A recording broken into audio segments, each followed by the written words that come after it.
네, 오밤중의 뉴스 함께하고 계신 지금 시각이 12시 16분을 지나고 있습니다. 문미영님, 중국 대사 초치하는 것 좀 보십시오. 네. 아니, 야당 대표 만났다고 해서 그거를 대사를 불러서 항의를 하는 거 제가 처음 봤어요. 아니, 미국 같은 경우에 트럼프가 사고를 치면은 민주당이 가서 수습하는 경우가 꽤 많았죠. 자, 그게 뭐 잘못된 건가요? 원래 그게 의원 외교라는 겁니다. 자, 일본 같은 경우도 그래요. 일본은 자민당이 계속 집권을 해왔죠. 뭐 잠깐 사회당이 집권했을 때도 있으나 대체로 보면은 일본 자민당이 계속 집권을 해왔습니다. 자, 일본 자민당이 계속해서 친미 노선이라든지 또는 지나치게 보수적인 노선을 택할 때 일본 사회당은 어떻게 했다? 중국 갔어요. 중국 가고 북한 가가지고 북한이나 중국을 달래기도 하고, 예, 그렇게 했었습니다. 이게 의원 외교야. 자, 그렇잖아요. 그러니까 우리가 중국하고 영원히 척지고 살 수 있는 건 아니잖아. 그죠? 중국하고 당장 정쟁할 거 아니잖아. 그런데, 네, 정부에서 하는 정책은 척지고 전쟁하는 그런 정책이야. 그럼 어떻게? 예, 야당이라도 가가지고, 야, 전쟁하던 얘기까지는 아니지. 라고 달래줘야 정상화된 거 아니에요? 전 세계가 다 그렇게 해요. 미국 같은 경우도 그럽니다. 당시 옛날에 그 레이건 정부가 그 전두환 정권을 엄청나게 축혀주고 마치 전두환 정권을 승인하고 지지하는 것처럼 행동을 했어요. 그래서 전두환 국빈 방문 이런 거 했거든. 예. 그런데 그 무렵에 미국 민주당은 어떻게 했느냐? 우리나라 와가지고 김대중 당시 김대중 당시 그때 이제 그 망명중이었던 김대중 전 대통령 당시 김대중 그냥 그때 김대중 씨였지. 예. 그 당시 망명중에 김대중 당시 전 대통령의 메시지를 국내에 가져온다거나 우리나라 와가지고 김영삼을 만난다거나 그랬다고. 예. 근데 그 사람이 그게 뭐 잘못된 거예요?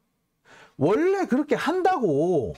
근데 그걸 가지고 떡하니 중국 대사 불러서 항의를 한다고? 또라이지. 이쯤 되면은 또라이지, 또라이. 야, 이유는 딱 괜찮아. 딱 하나야. 이재명 대표가 중국 대사관 가서 엄청나게 대우를 잘 받았거든. 그러니까 그게 배가 아픈 거야. 그러면서 그걸 내정 간섭이라고 몰고 가고 싶은 거야. 이 상황이 뭔 상황이냐면요.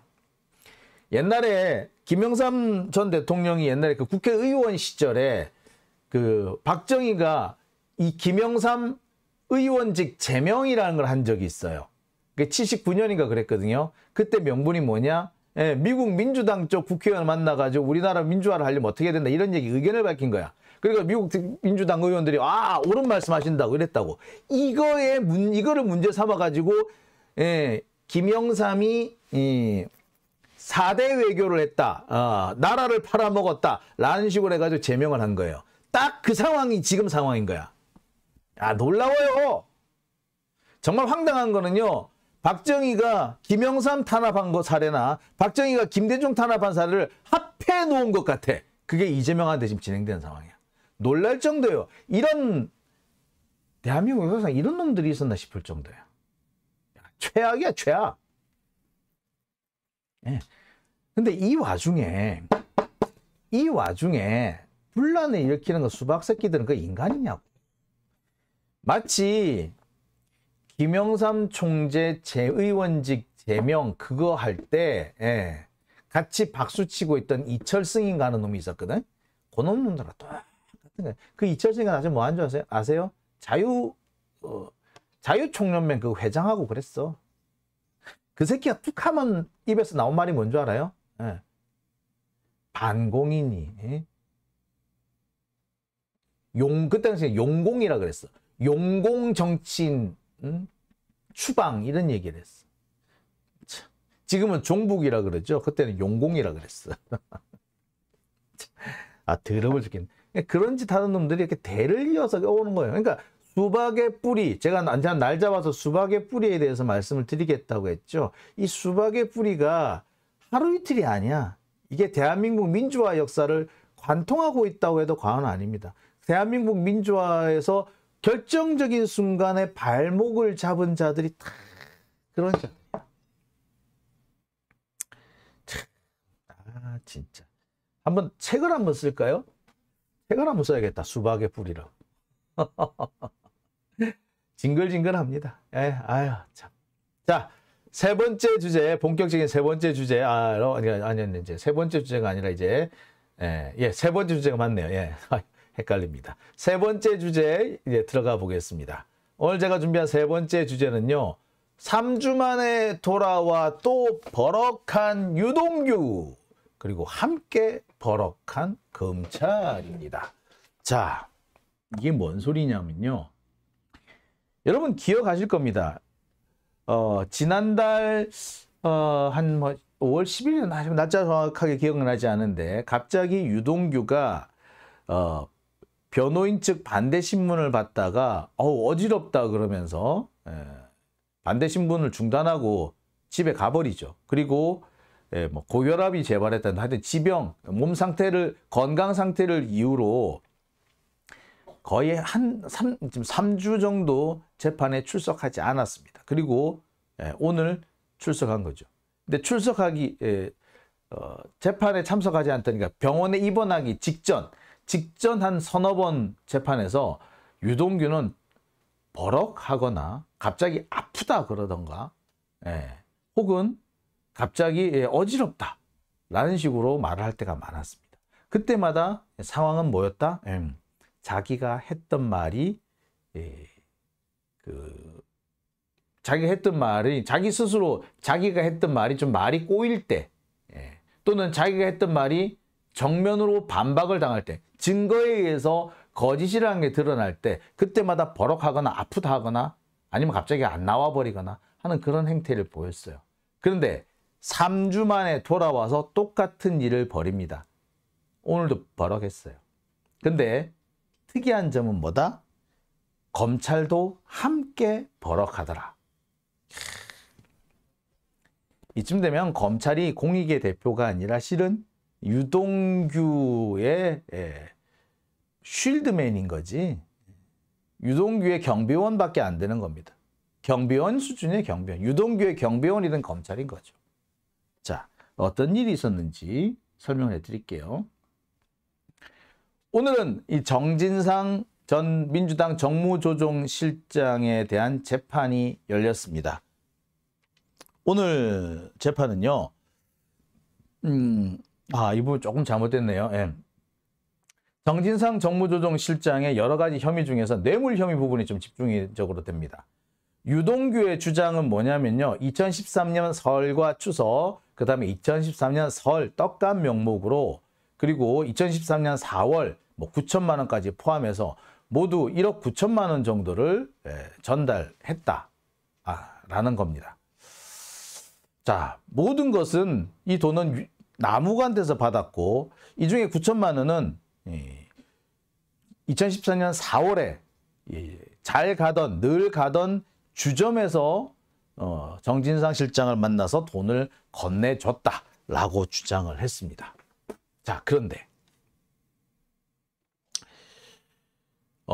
이에 대해서 유동규는 뭐라고 했느냐? 자, 오늘 재판에서 유동규는요, 기존에 자신이 해왔던 진술하고는 조금 색깔이 다른 얘기를 합니다. 혹은 기존에 자기가 했던 진술을 뒷받침할 수 있는 얘기를 한다고 하는데 그게 오히려 기존에 자기가 했던 진술을 흔드는 결과가 나온 거예요. 이게 3주 만에 돌아온 유동규가 법정에서 한 행동입니다. 자, 유동규 3주 만에 돌아와서 무슨 짓을 했느냐? 자, 오늘 진술 얘기 좀 들어볼게요.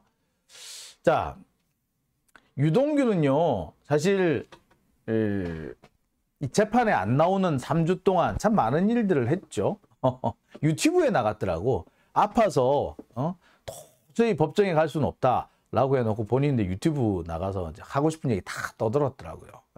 근데 그때가 어떤 때였냐면은 유동규의 그동안 검찰 측이 유동규에 대해서 이렇게 신문을 한 다음에 그 검찰 측 주신문이 끝나고 이제 변호인 반대 신문에 들어갈 차례였어요. 이 정진상 실장에 대한 여러 가지 혐의는요. 사실 솔직히 말하자면 유동규의 진술이 전부 답니다. 정진상 실장의 혐의는 뭐 이른바 428억 그 천화동인 1호 거기에서 428억 약정설이라든지 그와 별개로 또는 정치자금을 요구했다든지 혹은 유동규한테 2013년과 13년에 뭐 여러 차례에 걸쳐서 뇌물을 받았다든지 이런 혐의들을 받고 있는데요. 자, 이게 대부분의 혐의라는 것이 객관적인 물증이 있는 게 아니고 거의 대부분은 뭐 유동규의 진술에 의존한 겁니다. 따라서 유동규의 진술이 얼마나 신빙성이 있느냐에 따라 가지고 향후 이 재판이 어떻게 끝날 수 있는지 최종 결말을 좀 내다볼 수도 있는 겁니다. 근데 문제는 이 유동규의 진술이 계속해서 왔다 갔다 했다는 게 문제죠. 유동규가 대선 전 재작년에 2021년에 했던 진술하고 작년에 검찰이 대대적으로 재수사에 들어가면서 했던 진술하고 그것도 진술이 진행되는 과정에서 10월 달에 했던 진술, 10월 말에 했던 진술, 11월에 했던 진술 다 틀린 거예요. 그리고 이번에 법정에 와서 또 틀려져요. 법정에서뿐만이 아니라 정진상 재판에서 한 얘기, 김용 재판에서 한 얘기, 아니면 선거법 재판에서 한 얘기, 아니면 뭐 대장동 배임 혐의에서 한 재판에서 한 얘기, 서로가 조금씩 색깔이 틀려. 경우에 따라서 완전 충돌하는 경우도 있어. 줬댔다가 안 줬댔다가 기억 안 낸댔다가. 그 와중에서 당연히 이 변호인 측 반대 신문은 강도가 높아질 수밖에 없죠. 추궁을 세게 할 수밖에 없어. 그러니까 유동규가 아프다 하면서 들어 넣어버렸던 거예요. 그러고 이번에 3주 만에 돌아왔어요. 그런데 3주 만에 돌아와서 제일 먼저 한 게 뭐냐? 변호사하고 싸운 거였어요. 자, 이게 이렇게 된 겁니다.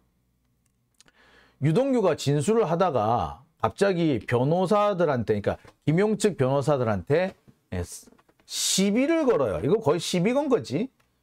갑자기 왜 변호사님 자꾸 왜 웃으세요? 왜 실실 웃으면서 하세요? 자, 이번이 사실 이런 게 처음 아니에요. 유동규가 자신을 신문하는 변호사한테 왜 비웃느냐, 왜 실실 웃으면서 하느냐, 기분 나쁘다.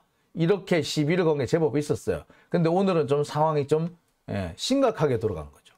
변호인은 나 그런 적 없어. 뭔 소리야?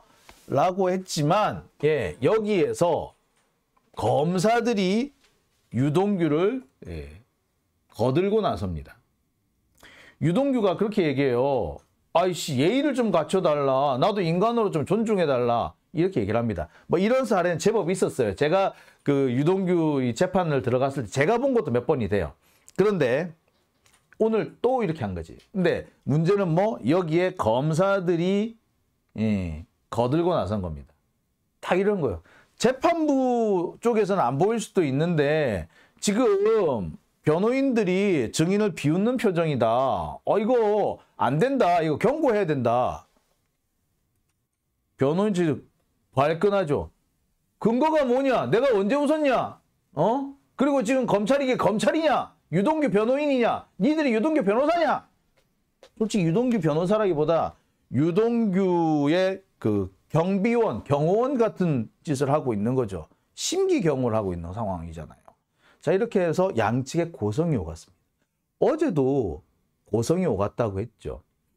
검찰 측에서, 변호인 측에서 정민용 증인에 대해서 조금 추궁을 강도를 높이려고 하니까 갑자기 검찰이 버럭하고 나서서 지금 뭐 변호인은 우리 보고 거짓말을 시켰다 이렇게 주장하는 거냐 하면서 소리를 고래고래 질르고 그 싸움까지 번졌다고 그랬잖아요. 오늘 똑같은 일이 벌어진 거예요.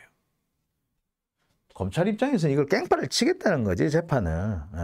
어제도 그렇고 오늘도 그렇고 조병구 부장판사 하나 그 사건이에요. 제가 볼 때 조병구 부장판사가 속마음이 어떤지는 모르겠으나 비교적 좀 진행을 나름대로 좀 해보려고 하는 것 같아요. 그래서 유동규에 대한 질문도 되게 날카롭게 들어갑니다. 그러니까 재판부가 직접 그 증인신문을 하는 경우가 사실 그렇게 많지는 않은데 조병구 판사가 확 찌르는 말은요, 한두 마디인데 되게 날카로워요. 검찰로서는 이 조병구가 상당히 부담스러운 것 같아, 지금으로서. 우리 입장에서 볼 때는 조병구도 좀 뭐야 이러는데, 예, 그거는 검사도 마찬가지인가 봐. 여하튼 검찰로서는 이걸 좀 깽판을 놓겠다. 재판을 깽판을 놔서 이 조병구를 내쫓으려고 그러나? 라는 생각이 지금 솔직히 많이 들어요. 여하튼 자, 이렇게 해서 싸움이 벌어집니다. 오늘도 건성이 크게 높아졌어요. 3주 만에 와가지고 쌈박질부터 한 거지. 아마 유동규는요, 3주 동안 집에 있으면서 나름 일을 좀 갈았나? 아, 이제 또 이번에도 또 변호사가 이렇게 물으면 내가 이번에 이렇게 싸울까? 뭐 이런 생각을 한 건가요? 여하튼 오늘 쌈박질이 대형으로 벌어졌습니다. 자, 그런데 유동규가 이렇게 갑자기 버럭한 이유가 있어요. 그 전에도 보면은 몇 번 버럭버럭 했었는데 이렇게 이 검사까지 같이 합세해가지고 싸움으로 번진 사례는 없었어요. 물론 검사 측이 계속 변호인 측을 상대로 시비를 걸긴 했어요. 아, 판사님은 안 보일지 모르겠지만 우리가 볼 때 정면으로 보이는데 비웃고 있어요. 뭐 비웃고 있어? 누가 비웃는데? 우리는 안 보나? 우리는 보고 있는데 그렇게 비식비식 웃은 적이 없어요. 근데 괜히 시비 거는 거지. 그러니까 제가 볼 때는 검사들이 저렇게 뻔한 거짓말을 하나 싶을 때도 있어요. 아무리 봐도 웃은 사람이 없는데 변호인이 웃는다면서 비웃는 것 같다면서 괜한 시비를 걸어. 이거 마치 동네 깡패가 지나가던 사람 괜히 시비 걸면서 야, 너 왜 웃어? 야, 너 표정이 기분 나쁜데? 뭐 이렇게 시비 거는 거가 뭐가 다릅니까? 이러니까 검사가 깡패란 소리가 나오지. 검사가 깡패예요, 이쯤 되면. 자, 그런데 오늘은 유동규가 유독 버럭했고 검찰이 유독 유동규를 감싸고 돌아야 했던 이유가 있었어요. 유동규 진술을 보면요, 항상 돈 줬다, 얼마를 줬다, 내가 돈 주러 가니까 주변에 뭐가 있더라, 그날 어떤 일이 있었다, 이렇게 엄청 상세하게 얘기를 해. 그런데 오히려 간단한 부분에서 말이 막히거나 바뀔 때가 있어요. 그런데 유동규, 너 네가 가진 돈은 없잖아. 다른 사람한테 받아서 줬지. 누구한테 받아왔어? 나묵한테 받아왔어? 나묵이 돈 줬어? 얼마를 줬어? 나묵은 니한테 돈 받았다는 얘기 한 적이 없는데 말을 못하는 거야. 그래 받아가지고 누굴 줬어? 준 거 확실히 맞아? 그러니까 누굴 줬어? 김용 혹은 정진상 이렇게 답을 해요. 확실히 준 거 맞아? 그러면 갑자기 말이 다 바뀌어져. 준 거 같아요. 줬을 거예요. 줄 수밖에 없었어요. 뭐 이렇게. 그러다가 나중에 그래서 얼마를 줬어요? 1,000만 원 줬다고? 확실해? 1,000만 원? 아, 액수는 헷갈리고 이렇게 되는 거예요. 돈 줬다? 줬어 진짜? 하도 여러 번 줘가지고 그때도 줬나? 딴 때 헷갈리나? 이렇게 하거나 얼마 줬는데 하도 돈 여러 번을 줘가지고 500만 원 줬나? 1,000만 원 줬나? 누구한테 받아서 줬는데? 이 부분에서 자꾸 말이 엇갈립니다. 특히 이 누구한테 받아서 줬는데 2013년에 유동규의 돈 관계가 조금 복잡하잖아요. 제가 지난번에 설명을 했듯이. 유한기한테서 받았다 그랬다가 또는 무슨 건설업자한테 받은 것도 나오고 아니 철거업자한테서 받은 것도 나오고 그래서 정확하게 출처가 어디야? 그랬더니 그때부터 또 이제 헷갈리는 거예요.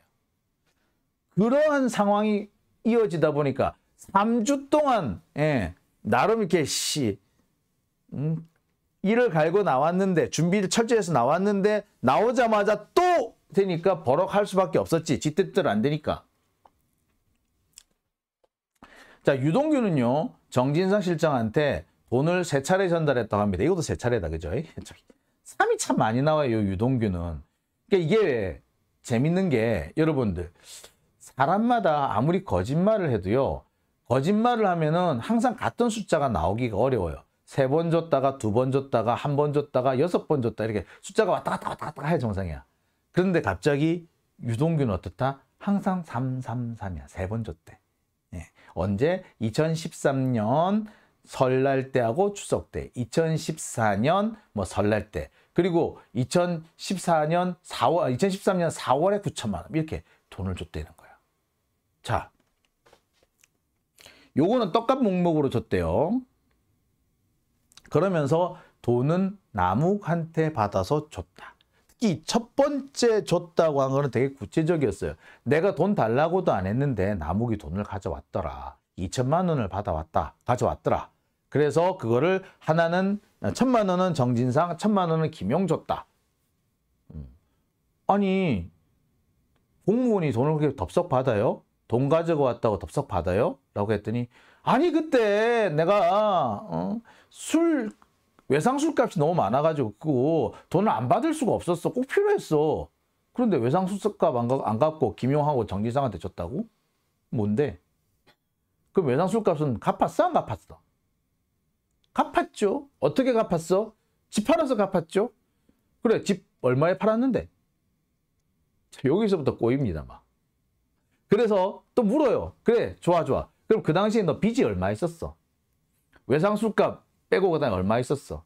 개인적으로 제가 빚은 없었고요. 다른 빚은 없었고요. 라고 했다가 갑자기 농협에 빚이 얼마 있었나? 라고 했다가 갑자기 또 내가 유한기한테 1억을 빌려가지고 뭐 이런 얘기가 나와. 자, 그래. 자, 어쨌거나 이 당시 유동규가 2013년 설 무렵에 정진상한테 돈을 준 거에 대해서 매우 구체적으로 진술을 합니다. 그런데 따져 물어요. 그래, 1,000만 원 맞아요? 남욱한테 받아준 거 맞아요? 슬그머니 답을 못합니다.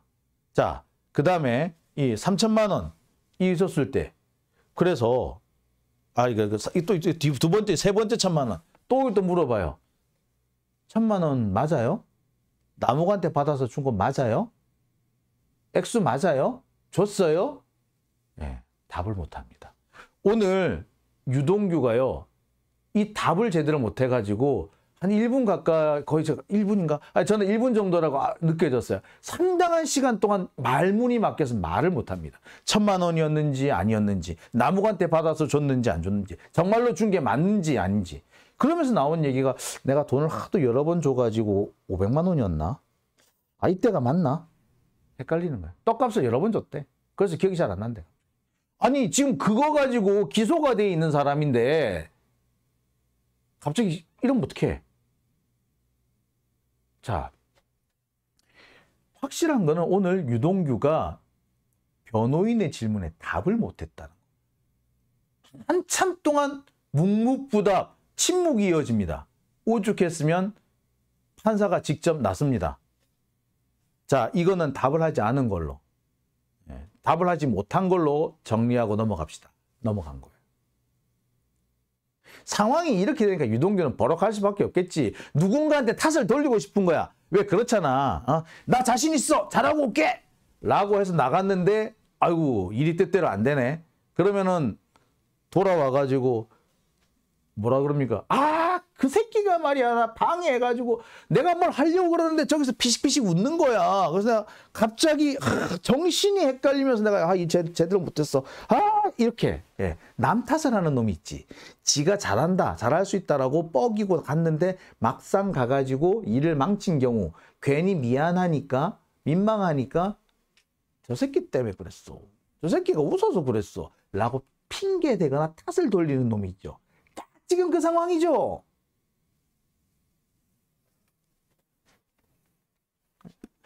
자, 그러니 버럭 안 했겠어. 저는 솔직히 그 부분에서 이해가 되더라. 야, 쟤 하는 것 봐라. 저거 딱 그거네. 라지. 야, 참 그렇습니다. 자, 그런데요. 문제는 언론의 보도 태도입니다. 사실 얼마나 중요한 거야. 그 핵심적인 증인이 돈 줬다는 부분에 대해서 갑자기 답을 못하고 있는데 공소장이 뻔히 기록된 내용조차도 답을 못하고 있는데 갑자기 이 부분이 얼마나 중요한 내용이에요. 근데 그 부분은 빠지고 엉뚱한 보도가 나갔습니다. 정진상한테 9천만 원을 줬는데 그때 남욱이 있는 거를 정진상도 알고 있었다. 라는 식의 이거 주장을 했다는 거야. 이거는 기존의 주장하고는 아무 상관없어요. 그리고 정진상이 알고 있었다. 아니, 알았다, 몰랐다라는 거는 대단히 주관적인 거잖아요. 그래서 정말 눈으로 딱 마주치지 않은 경우에는 알았다, 몰랐다는 말 함부로 할 수 없어요. 근데 알았다라는 진술, 솔직히 저는 이 말 나오는 게, 저기 후배가 이런 식으로 취재해오면 야단쳤어요. 알았다고? 뭘 알았는데? 어떻게 알았는데? 봤어? 정면으로 만났대? 마주쳤대? 아니면 아는 척을 했대? 아니잖아. 마주치지도 않았고 아는 척도 안 했는데 알았다고? 그거 어떻게 판단할 건데? 주관적으로 알았을 수 있어. 근데 어떻게 할 건데? 입증할 건데? 그거는 완전히 뇌피셜이야. 그래서 제가 후배들한테 항상 그 부분은 강조했고요. 이런 걸 함부로 쓰지 말라고 얘기를 했었어요. 그리고 어쩔 수 없이 써야 되는 상황이라면 이 부분에 대해서는 부정확하다는 표현을 반드시 써줘야 한다라고. 혹은 이거는 뇌피셜에 불과합니다 라는 얘기를 하필 해줘야 된다고. 그래야지 사람들이, 독자들이 오인을 하지 않는다. 나는 아니라고 알고 있지만 독자들이 오인하겠으면 곤란하지 않냐. 따라가. 그러니까 내가 내가 어쩌다 쓰다 보니 다른 독자들을 오인하게 만들었다 라면은 뭐 그거는 어쩌다가 실수였다고 할 수 있지만, 오인이라는 걸 뻔히 눈에 들어오는 상황에서 이렇게 그걸 그대로 쓰면 안 된다라고 분명히 내가 항상 얘기를 했던 부분이에요. 보세요. 정진상이 남욱이 온 걸 알았는지 몰랐는지 그 유동규 지가 어떻게 알아? 물어봤어? 아니면 정진상과 남욱이 마주쳤어? 아니면 아는 척을 했어 서로? 아니면 남욱이 와 있습니다라고 말을 했어? 아니야. 없어. 근데 안다라고 얘기를 해. 근데 이걸 그대로 기사에 받았어. 이것들이 인간이냐. 이건 이렇게 있었어. 참. 보세요. 기사들이 다 그래. 9천만 원 받은 거, 9천만 원 받은 거 다 이게 남욱이 준 거라는 거 정진상도 안다. 뭐 이런 얘기. 그냥 다 받았었어. 진짜 무비판적으로 받아 쓴 거죠. 자, 그러면서 정작 유동규 진술이 엇갈린 부분에 대해서는 말은 안 합니다. 자, 유동규는 그렇게 얘기해요. 자, 지금 아까 보도가 된 이 부분을 좀 가만히 차분히 좀 설명을 해드릴게요. 자, 오탈자가 있는데 오탈자를 조금 수정을 하겠습니다. 자, 유동규는요, 2013년 4월에 정진상을 만나서 9천만 원을 건네줬대. 이게 공소 사실에도 포함이 돼 있어요. 공소장에도 포함이 돼 있는 건데. 자, 그래, 어디서 줬니? 우리가 자주 가던 주점이 있어요. 거기서 정진상을 만났는데 룸에서 만나서 줬어요. 그래? 정진상이 오고 난 다음에 내가 다른 방에 있는 남욱한테 가서 9천만 원을 받아왔어요. 다시 받아와가지고 정진상한테 갖고 그 돈을 건네준 겁니다. 자, 그런데 원래는 내가 1억 갖고 오라 그랬는데 남욱이 9천만 원밖에 안 가져와가지고 내가 기분 나쁜 표정을 짓기도 했고, 내가 정진상한테 좀 민망하기도 했다. 그래서 돈을 전달하고 정진상이 가고 난 다음에 내가 남욱한테 가가지고 야, 나머지 빨리 해와 라고까지 말했다. 자, 그런데 이 부분을 언론에 보도하고 있냐? 안 하고 있죠. 자, 요렇게 유동규가 늘 얘기를 해왔어. 오늘 법정에서 이렇게 진술을 했어. 그런데 여기에 남욱이 정면으로 배치되는 진술을 합니다. 유동규는 자주 가던 주점에서 정진상을 만났고 당시 남욱은 다른 방에서 기다리고 있었고, 그래서 내가 정진상이 오고 난 다음에 남욱이 있는 방에 가서 9천만 원을 받아와가지고 줬다. 근데 남욱은 여기서 뭐라고 했느냐? 이 부분에 대해서 뭐라고 진술하고 있느냐? 나는 방에 있는 게 아니라 홀에 있었다라고. 좀 이상하죠? 자, 이 부분에 대해서 변호인이 묻습니다. 자, 유동규는, 아니, 나무기는 홀에 있었다 하던데. 왜 니는 방에 있었다 하냐? 자, 실제로 어디 있었어요? 자, 방에 있었으면 어느 방인지 대충 알죠? 구조를 한번 설명을 해보세요. 말을 못하는 거예요. 이거 얼마나 중요한 부분입니까? 돈 줬다라고 했는데 어떤 상황에서 돈 줬다라고 했는데 막상 그 상황에 대해서 설명을 해보라 그러니까 설명 못해. 그리고 중요한 부분에서 진술이 엇갈려. 자, 뭐 홀에 있었나 방에 있었나 뭐 경우에 따라서 그게 그거다라고 할 수도 있어. 좋아. 좋은데 그래서 기억을 상기시켜 주잖아. 나무기가 홀에 있었다는데 니는 방에 있었다 하네? 니 어떤 방에 들어갔는데? 어디쯤 있는 방이었는데? 설명을 한번 해봐라. 답을 못하는 거예요. 이게 얼마나 중요한 부분입니까? 증인의 진술이 어느 정도 신빙성이 있는지 명확하게 알 수 있는 대목이죠. 얘 말을 믿어도 되나? 아니, 내가 다른 거 유동규 말을 믿지 마라 이 얘기를 하는 게 아니고 이런 상황을 지켜보세요.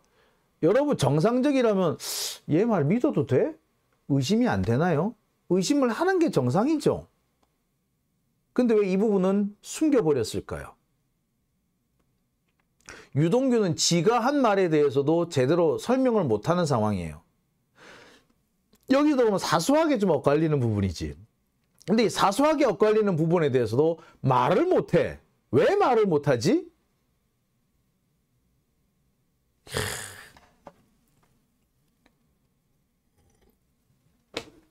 자, 여기에서 끝이 났으면 또 얼마나 다행이겠어요. 예. 자, 그러니까 어떻게 보면은 상황이 이렇게 되니까 유동규로서는 버럭할 수밖에 없는 상황이었던 거지. 자꾸 물리잖아. 3주나 쉬고 나왔는데 3주 쉬고 나오면서 얼마나 자기 딴에는 연습도 많이 하고 했겠어. 유동규가 유튜브 3주 쉬는 동안에 유튜브 계속 나갔다 그랬잖아요. 그 왜 나갔겠어요? 나는 한편으로는 증언 연습이었다고도 생각이 들거든요. 나름 자기 딴에 칼 갈고 나온 거야. 근데 나오자마자 또 당하네? 이쯤 되면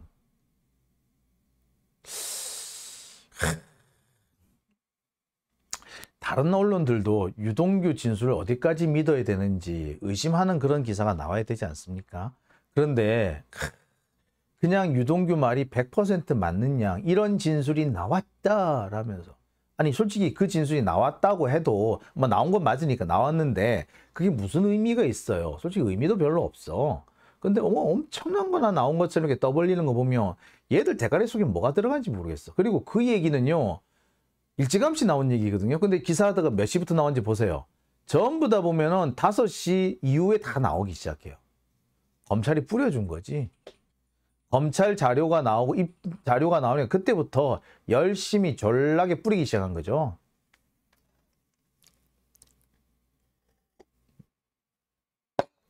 자, 그러니까 검찰이 뿌리니까 그걸 받아서 기사 쓰는 거지 이제. 그러지 않고서는 아마 기사 일찌감치 나왔을걸요. 그러니까 안 쓰는 거야. 지금 돌아가면서 순번으로 풀을 해요. 그러니까 그 법정에 들어와가지고 법정에서 무슨 일이 있다 이렇게 다 워딩을 쳐가지고 가져가서 자기들 이렇게 공유를 해요. 풀을 나눠 가지는데 그럼에도 불구하고 아니 그걸 조금만 봐도 기사를 쓰겠네 나 같으면. 근데 그 기사를 안 쓰는 거야.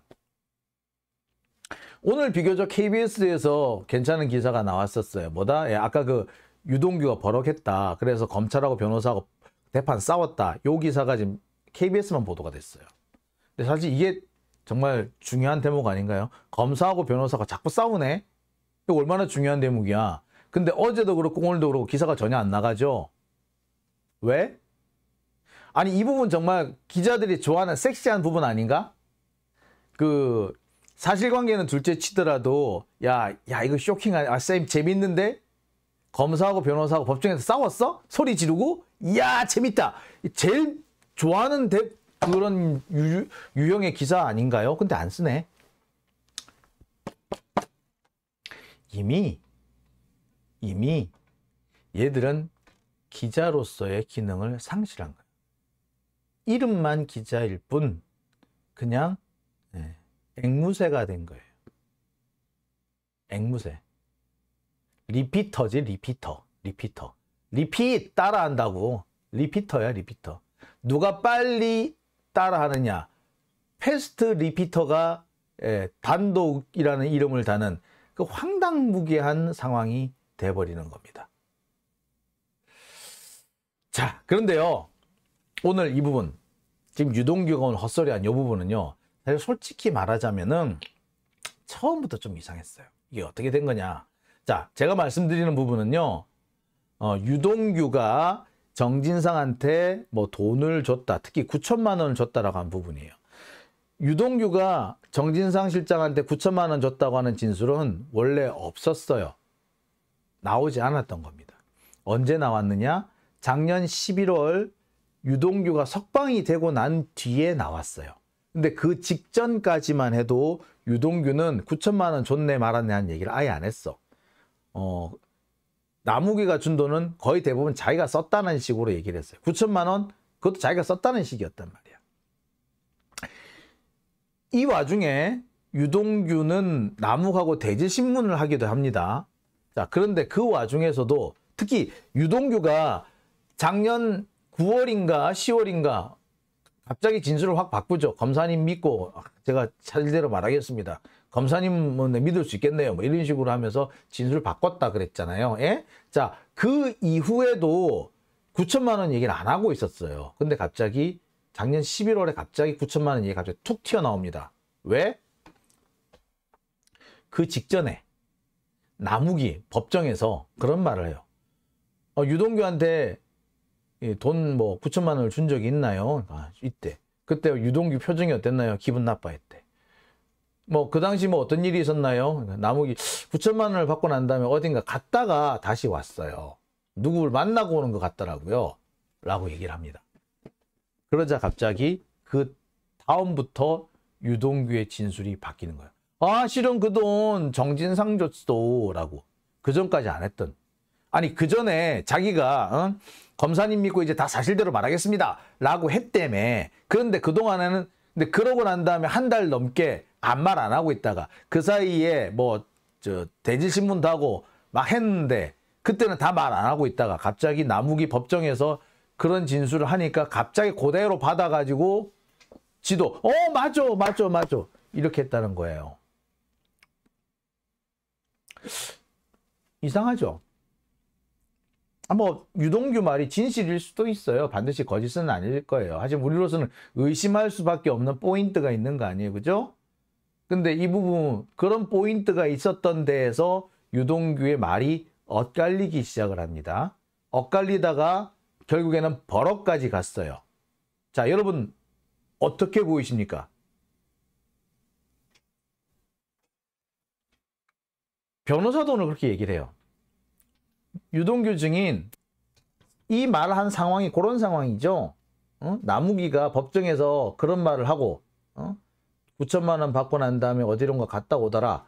그 말을 하고 난 다음에 그 다음에 갑자기 진술이 바뀌었죠. 그거 자발적인 기억이 아니라 검사가 상기시켜준 기억인가요? 만들어준 기억 아닌가요? 예, 유동규로서는 되게 당황했을 겁니다. 유동규는 아니요 사실대로 말했어요 라고 하긴 했는데 여러분들 보실 때는 어떠세요? 이거 믿을 수 있겠습니까?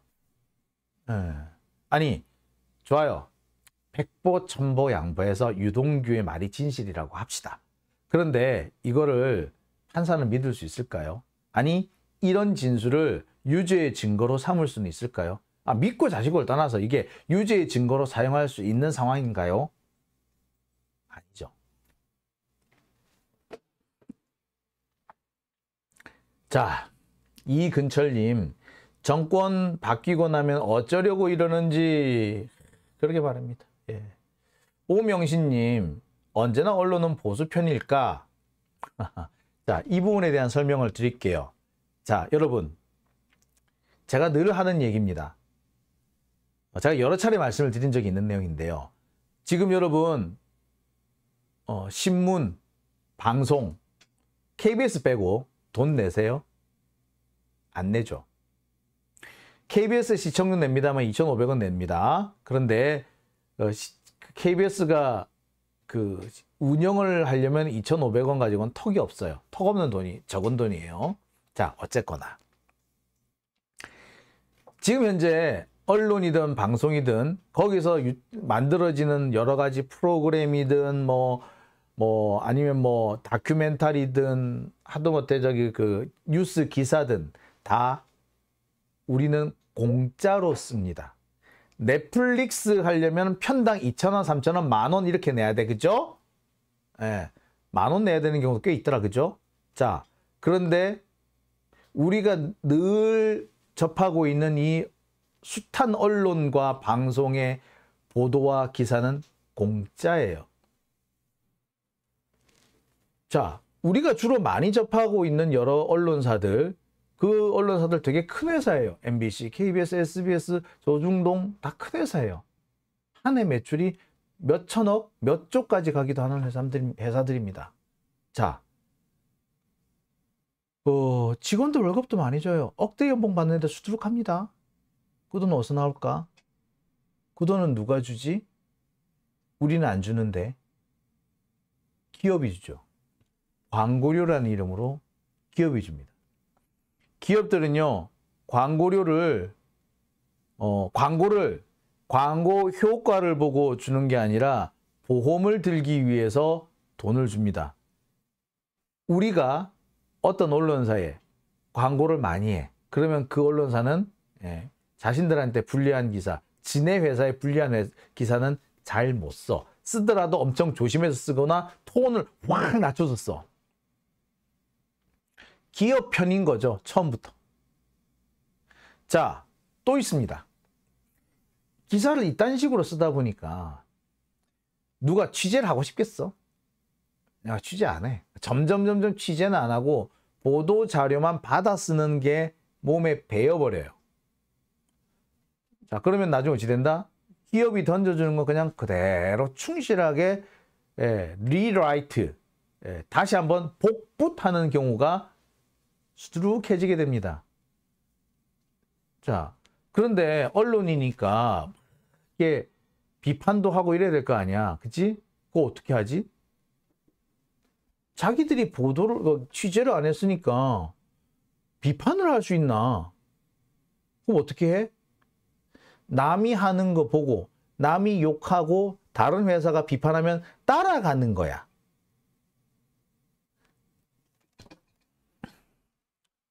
그러니 결과적으로는 어떻게 된다? 조중동만 따라가는 언론사들이 천진 거예요. 애시당초에 이 구조가 그런 겁니다. 이 구조를 깨려면요, 첫 번째는 광고 문제를 해결해야 돼요. 자, 오밤중의 뉴스, 제가 이 부분은요, 제가 나중에 따로 날 잡아서 시간 잡아서 한번 말씀을 드리겠습니다. 자, 오밤중의 뉴스, 자, 세 번째 주제는 여기까지고요. 이어서 마지막 주제, 네 번째 주제로 넘어갑니다. 국유화, 폐간, 어떤 대통령도 할 수 없는 일인데 감히 제가 어떻게 그런 말을 한다는 것입니까? 이치에 닿지 않는 말을 가지고 사람을 이렇게 몰약해서는 안 됩니다.